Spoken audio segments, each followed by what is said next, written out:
तो लगातार हम आपको यूक्रेन और रूस के युद्ध से जुड़े हुए सारे अपडेट रख रहे हैं, लेकिन भारतीय चिंताओं के बारे में भी हम आपको लगातार बता रहे हैं। और हम आपको अब यहाँ पर दिखा देते हैं किस तरह से रूस ने यूक्रेन को घेर लिया है चारों तरफ से, और उसकी वजह से कैसे भारतीय छात्र और भारतीय वहाँ पर फंस गए। ये देखिए, ये लाल है, ये पूरा नक्शा यूक्रेन का है, और इसके ऊपर की तरफ यहाँ पर रूस है, इस तरफ बेलारूस है, इधर रूस है, इधर रूस है, नीचे क्रीमिया है। और जो हमला हुआ था यूक्रेन पर, वो नीचे साउथ दक्षिण की तरफ से क्रीमिया से हुआ, इधर से रूस की तरफ से हुआ, और इधर से बेलारूस की तरफ से हमला हुआ। ये जो हिस्सा है, ये वाला यूरोप का हिस्सा है, और यही वो जगह है जो अभी खाली है और जहां से भारतीयों को निकालने की कोशिश में जुटे हुए हैं। और देखिए, हम आपको ये जगह बता रहे हैं जहां से हवाई हमले किए गए। देखिए, टैंक से तो सड़क मार्ग से और नीचे ज़मीनी रास्ते से यूक्रेन में रूसी फौजें घुसी, लेकिन उसके अलावा ये जो मरीना गोर्क, डोमेस्किवस्की, पोलेस्की, येलेन्या, ब्रिस्क,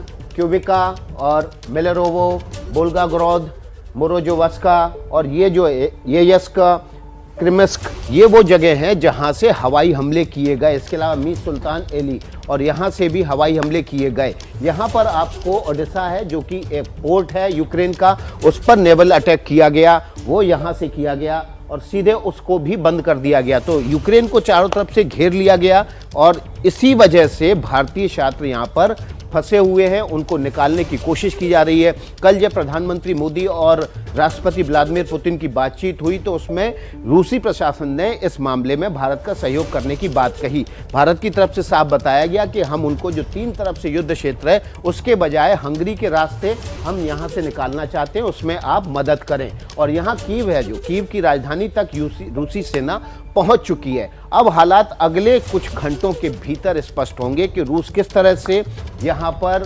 पूरे यूक्रेन पर कब्जा करेगा या आगे क्या करने जा रहा है। तमाम दुनिया के देश इससे चिंतित हैं, यूएन में भी इस पर चर्चा। बिल्कुल विकास जी, क्योंकि आप कीव का जिक्र कर रहे थे तो कीव से ही जुड़ी हुई एक बड़ी खबर भी दर्शकों को बता देते हैं। कीव में इस वक्त अफरा तफरी का माहौल है, और इसी को देखते हुए कीव के मेयर ने अपील की है लोगों से, शहर के नागरिकों से ये अपील की गई है कि घरों से बाहर ना निकलें, क्योंकि लोगों में इस वक्त जो है वो अफरा तफरी का माहौल है। लोग अपने घरों से निकलकर सुरक्षित स्थानों पर पहुंचने की कोशिश कर रहे हैं। तो लीव के मेयर की तरफ से ये कहा गया है कि लोग अपने अपने घरों में रहें, सुरक्षित रहें, बाहर इस वक्त ना निकलें। पश्चिमी यूक्रेन का शहर है लीव, आपको बता दें, और वहीं के मेयर की तरफ से ये लोगों से अपील की गई है। यूक्रेन में जिस तरह से इस वक्त संकट की स्थिति है, ऐसे में आम नागरिक बहुत परेशान है।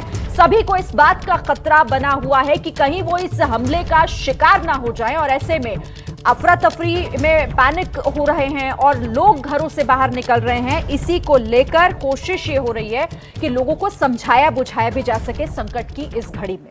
संकट की इस घड़ी में आम नागरिकों की आफत आ गई है, और डर ये लगा रहता है कि कहीं ऐसा नहीं हो कि कोई फाइटर जेट उनके रिहायशी इलाके पर बम गिराए। हम आपको लगातार अपडेट दे रहे हैं। ये देखिए, ये फाइटर जेट निकले युद्ध क्षेत्र से, और इसके बाद क्या दिक्कतें लोगों के सामने आ खड़ी हुई उसका अंदाजा है आपको। क्या अमेरिका ने यूक्रेन को अकेला छोड़ दिया है? ये एक बड़ा सवाल पिछले 24 घंटे से लगातार पूछा जा रहा है। युद्ध क्षेत्र से कई सवाल निकल रहे हैं। क्या विश्व युद्ध टल गया है? ये भी एक बड़ा सवाल है, क्योंकि नाटो ने और अमेरिका ने किसी भी युद्ध से इंकार कर दिया है। इसके अलावा आखिर पुतिन का अगला प्लान क्या है?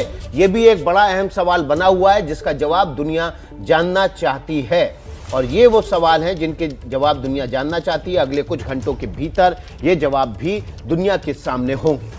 बिल्कुल, ये वो सवाल हैं जो इस युद्ध से निकले हैं और इनका जवाब इस वक्त पूरी दुनिया तलाश कर रही है, और इसी पर लगातार हम चर्चा भी कर रहे हैं। हर एक अपडेट भी आप ग्राउंड जीरो से देख रहे हैं। खास मेहमान भी हमारे साथ बने हुए हैं, जुड़े हुए हैं। खास मेहमान हमारे साथ एक ही बात सर मेरे साथ जुड़ गए हैं। किसी बात सर आप ही के पास आना चाहूंगी, क्योंकि इस वक्त सभी की निगाहें इस युद्ध के संकट को लेकर बनी हुई है कि दुनिया पर इसका असर क्या होगा, और अभी इंतजार इस बात का भी हो रहा है कि आखिर आगे अब होगा क्या। आपको क्या लग रहा है सर, आपका एनालिसिस क्या कह रहा है? देखो, मेरा एनालिसिस सिर्फ ये है कि अभी जो रूस फौज है वो कीव की तरफ बढ़ रही है। उनका मेन ऑब्जेक्टिव है कीव को जल्दी से जल्दी लेना, और इसके लिए उन्होंने नॉर्थ से, बेलारूस से, साउथ से, क्रीमिया से और ईस्ट से जो डोनाबास का इलाका है, उन्होंने इस्तेमाल किया अपना जो एयर जहाज़ों का, और साइबर वारफेयर से उन्होंने सारा एयर डिफेंस सिस्टम जैम कर दिया यूक्रेन का।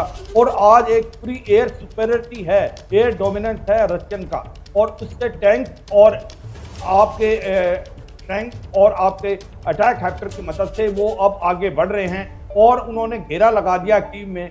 मुझे लगता है अगले 24 या 48 घंटे बड़े क्रूशियल होने वाले हैं और मेन एम है रूस की फौज का बाईपास करते हुए माइनर ऑपरेशन कीव को जल्दी से जल्दी लें, क्योंकि कीव में लेके वो तख्ता बदलना चाहते हैं, ऐसी गवर्नमेंट नियुक्त करना चाहते हैं जो कि प्रो रशिया हो। ये इनका मेन एम है। उनका मेन एम नहीं है किसी सिविलियन को कैजुअलिटी देना।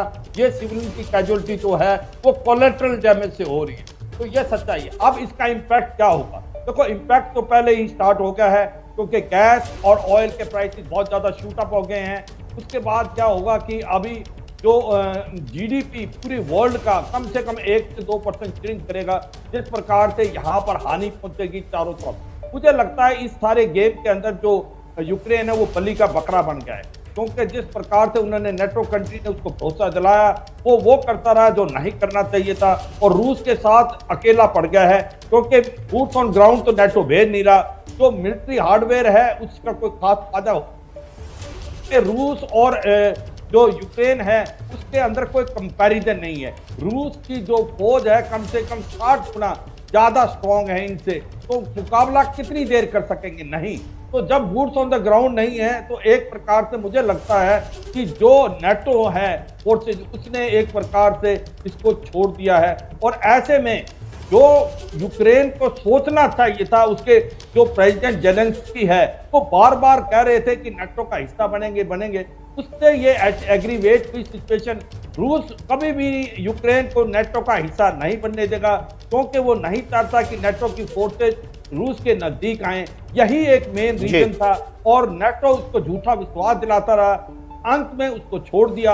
आज जो यूक्रेन है वो बलि का बकरा बन गया, और मुझे लगता है अगले 24 और 48 घंटे के अंदर कीव जो है वो फॉल कर जाएगा, गवर्नमेंट का तख्ता बदल दिया जाएगा, प्रो रशियन गवर्नमेंट आ जाएगी। तो ये होने वाला है आने वाले समय में। श्री बिल्कुल, मेजर जनरल सिवाच हमारे साथ बने हुए थे और वो बता रहे थे किस तरह से यूक्रेन बलि का बकरा बन गया है और खुद को वाकई में वो ठगा सा महसूस कर रहा होगा।